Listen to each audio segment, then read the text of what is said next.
and life lives on in a very real, we hope, eternal cycle. Life, life, life.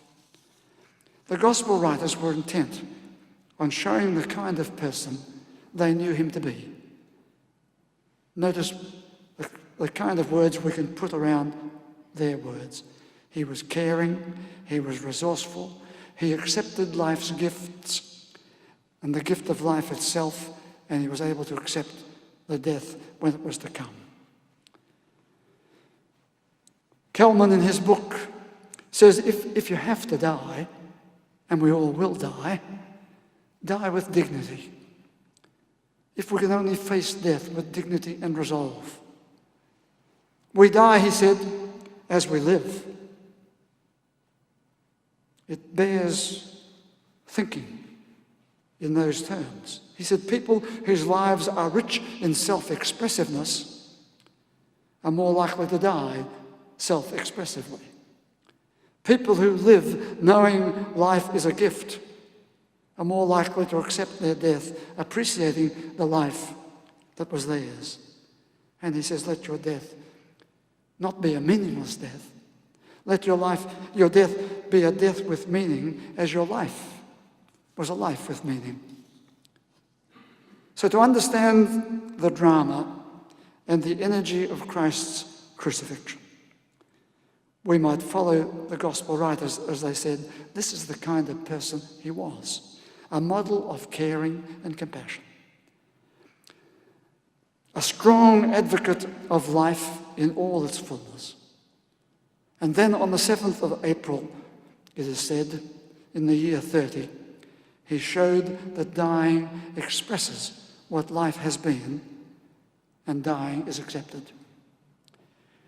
In his dying, we note, if you read the story further, we note that he was thinking of the future, other people's future. And he pointed to the need for everyone to live compassionately, caringly, with every best resource, so that death is accepted with resolve and with gratitude, and showing that life and death is the course of the average person and not meant to be meaningless. And when death occurs as an abrupt event, we need then to see the pointing hand. The abrupt event of tragedy, unexpected death. The pointing hand of this crucified person today points to the value of supportive people and to the best resources for our coping, reflection, renewal, and resilience. Good Friday today. He did not advocate anyone reenacting this torture and this violence. But in the story then, as of now, says this to us. Go home and think about this. And resolve to create and be a better humanity. A humanity that venerates the best and highest beauty of life. A humanity that venerates the best and highest human values.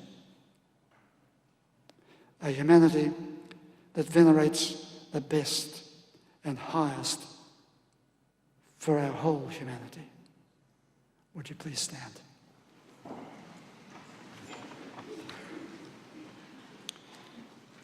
The prayer for this Good Friday. The prayer is, in fact, the Mingri prayer.